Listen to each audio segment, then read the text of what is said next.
السلام عليكم بنات، كي دايرين؟ لاباس عليكم؟ نتمنى تكونوا كاملين بخير وعلى خير. معكم ابتسام من قناه بيتي ميتي بونور. اليوم بغيت نقدم لكم ان شاء الله دجاج مضغمر كيجي غزال ولذيذ، وان شاء الله الى عجبتكم الوصفه تبعوا لاخر الفيديو. واكيد ما تنساوش تدعموني بجيم وبلي كومونتير باش نتشجع ان شاء الله ونزيد نقدم لكم المزيد من الحاجات اللي كنعرف باذن الله. المهم الدجاج راني كنت وريتكم الطريقه ديال التنظيف ديالو، دابا نحضروه مجموعين ان شاء الله. غادي نحتاجو نبدا بالثومه، واحد الطامه ديال الزعفران شعره، شويه ديال السمن الحار اللي بغى يزيد، اللي احنا ما كنبغيوش بزاف يعني غير النكهه، شويه ديال الزعفران شعره. غنحتاجو في العطريه شويه ديال البزار، سكينجبير يكون اكثر، شويه ديال التحميره والملحه بطبيعه الحال، وشويه ديال الماء باش نخلطوا هاد العناصر. ومن بعد عاد ندوزو للمرحله الثانيه، يعني في الاول كنخليو الدجاج يرقد في هاد الشرموله هادي، ومن بعد عاد كنزيد نضيفوا العناصر الاخرى. نبداو على بركه الله.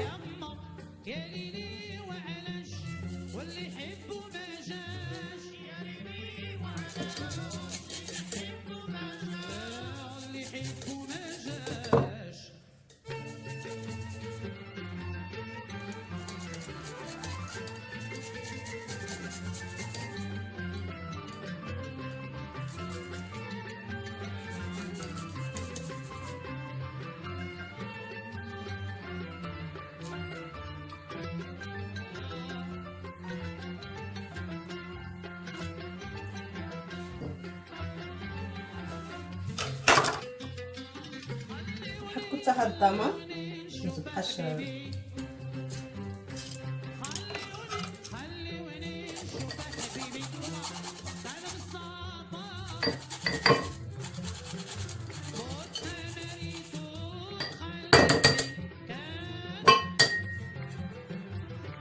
الزعفران شعره نحطوه بين يدينا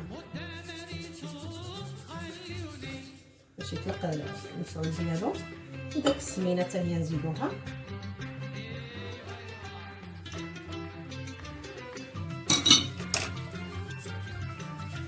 دابا ندوزو للعطريه، نخليو البزار،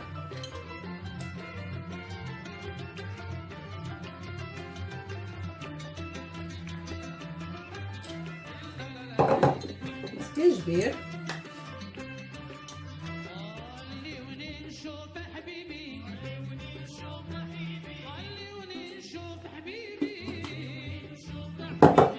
شويه ديال التحميره او الشويه، كل واحد وشنو كيكونها،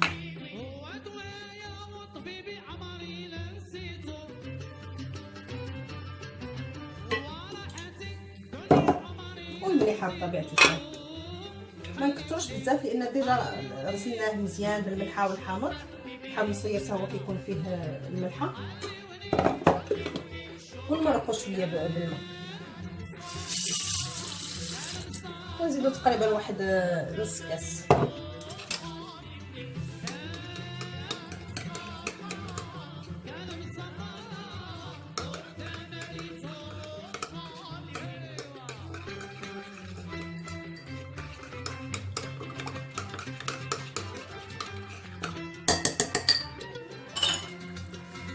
في هذه المرحله هذه صافي ندوز نشرمل داك الدجاج ديالنا بستيكات، ما كاين لي صفار يديا.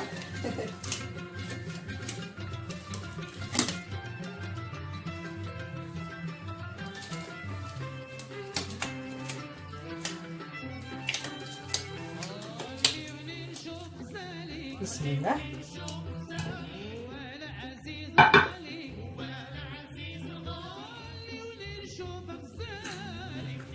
كندخلو مزيان تحت الجلده في البلايص اللي فلحناهم في الغسيل، باش كتدخل شرموله مزيان.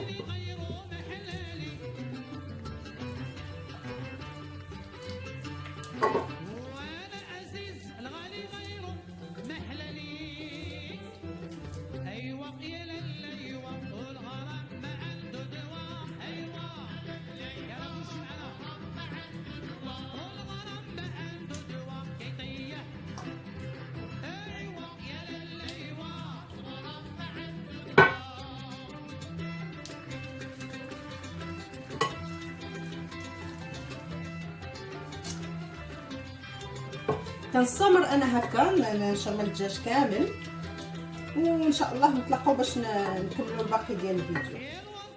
المهم البنات، من بعد ما شرملت الدجاج وكتفتو جمعت الفخيضات في داك الجليده، غير هذه اللي كانت شويه ما عنديش داك الجلده فين نحشي الفخيضات، درت لها هذا البلاستيك.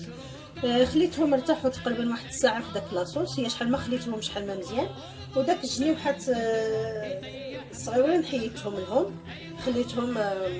خليتهم حتى من بعد نزيدهم مع لاصوص.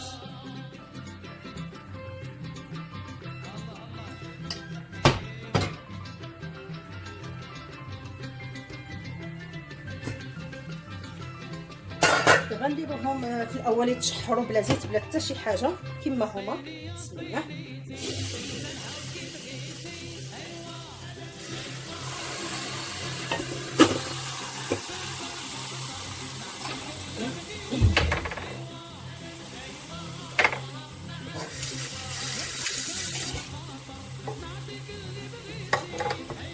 داك شويه الشرموله اللي بقى حتى هو نضيفو عليه.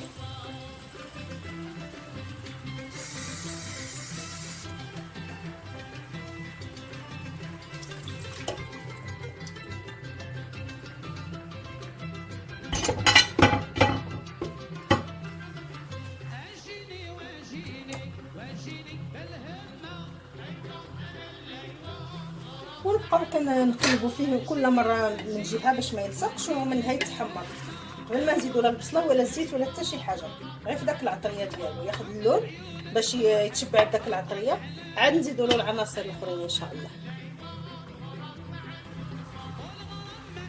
وكل ما كنقلبوهم البنات كنثقبوهم بالكوردون باش يبقى يخرج داك الماء ديالهم.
صافي المهم اللي كنحسوا بهم انهم شدوا راسهم وخرج منهم ديك الماء، كان في هذه المرحله هذه كنزيدوا البصله.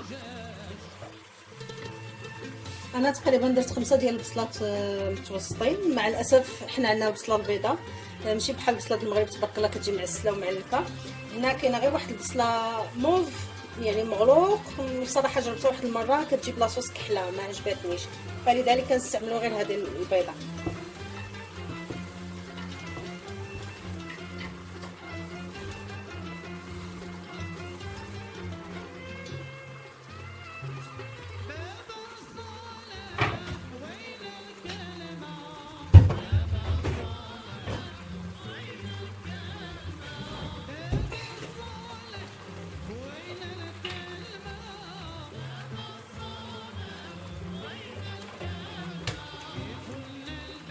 من بعد كنضيفوا الزويته مخلطه بلديه وروميه.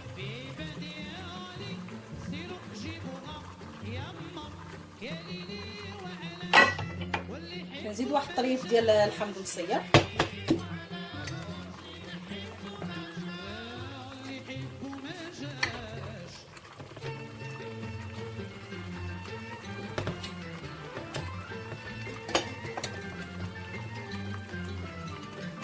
الطريفات باش فين ما غمسنا نحسوا بالنكهه ديال الحامض.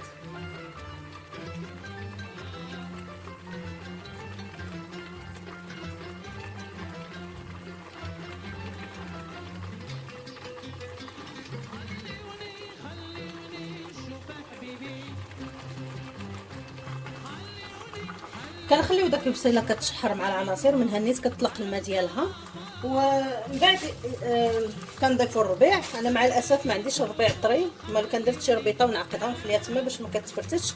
وملي كيطيب الدجاج داكشي كنحيدو داك الربيطه كتعطينا غير التنسيم. انا غادي ندير المجمد، غادي نديرو في هاد الفاصمه غسلتها راها معقمه اصلا، وغادي نحاول نربطها ونديرها تما. نخلط ما بين القزبر والمعدنوس.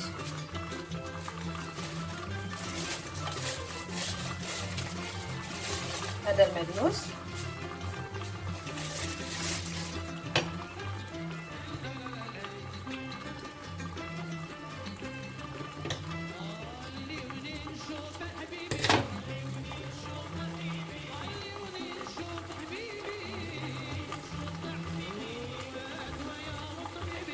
وندير واحد الرزيزه، رزيمه ماشي رزيزه.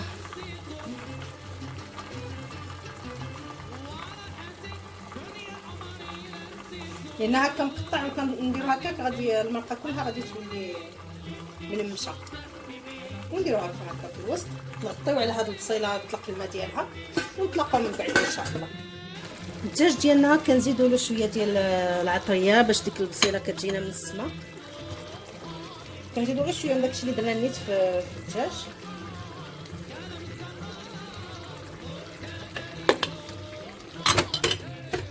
غنزيد غير شويه ديال السكنجبير والبزار والتحميره والملحه. عيني ميزاني داك الساعه من بعد غادي نشوف واش على حساب الحب والصبيار. والدجاج راه مغسول بالملحه، نخافو نكثرو في البدايه ويصدق طياب مع اللحم الاول.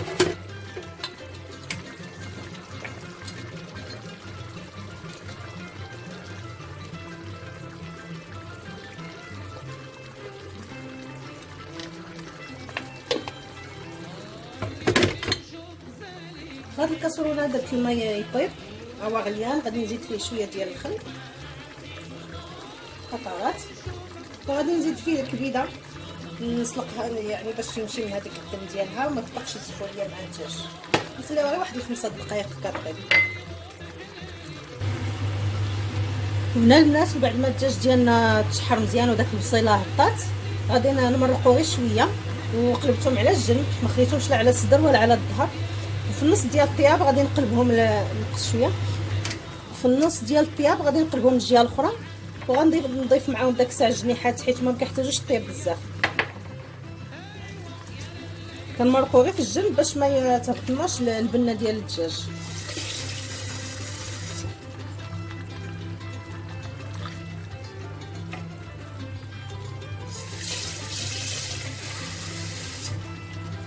كنضيفوا الماء سخون باش البصله ما تبقاش يعني كي كنقولوا مكنزه ما طيبش، ما تشدش الطياب.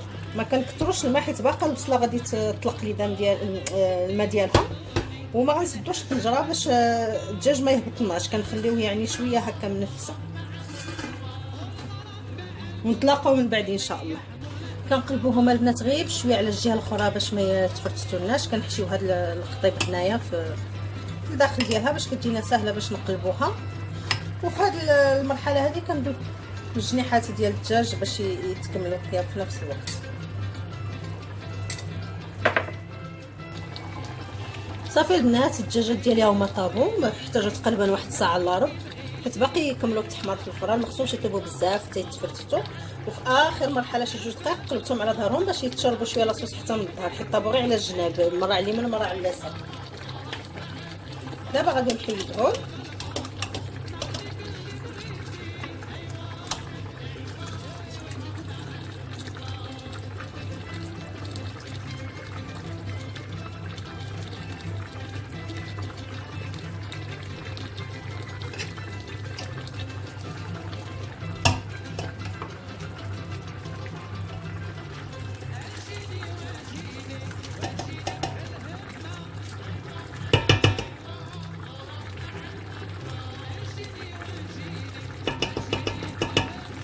نقطروهم مزيان باش يتحمروا.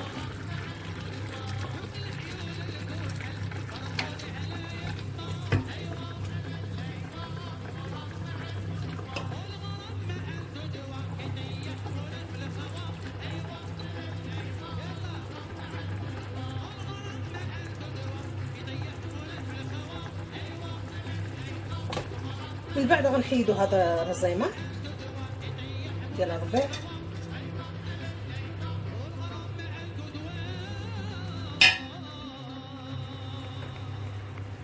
بصينا نرجعوها. هنا كنضيفو داك الكبيدات، الشنيحه تا هما راهم طابو تا هما.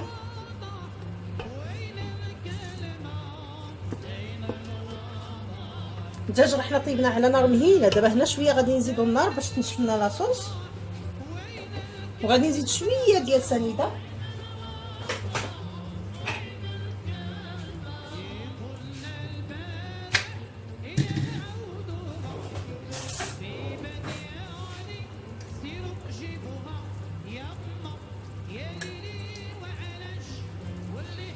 باش تحمر لنا الضميره. صافي، وهنا ما كنوقفوش على التحريك نهائيا، خاص داك البصله تنشف وتوكح والمرقه حتى هي تنقص، ونبقاو كنحركو حتى يطلع لنا ليدان فوق هذا الضميره، معناها انها الضميره نجحات وصافي، يعني لوكلا ديالنا راه واجد ان شاء الله.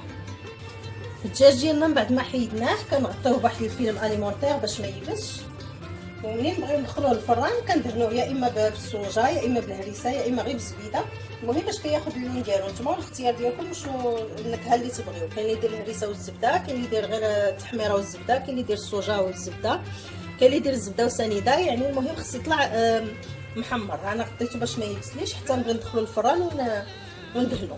وبالنسبه لاصوص كتذوقوها وتقادوا المذاق، وان شاء الله يكون البلا جاهز. صافي، هي لاصوص ديالنا بدات كتوقح، شفات وهي الليدان بدا كيطلع لها على الوجه ديالها. اللي كيبغي لاصوص تبقى يخليها هكا، واللي كيبغي يزيد يخليها تنشف يزيد يخليها يعني واحد 3 دقائق هكاك حتى تنشف مزيان.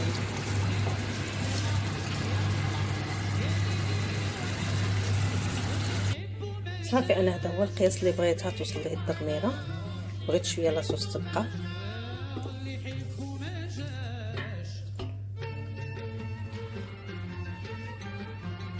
ونطفي عليها دابا ان شاء الله.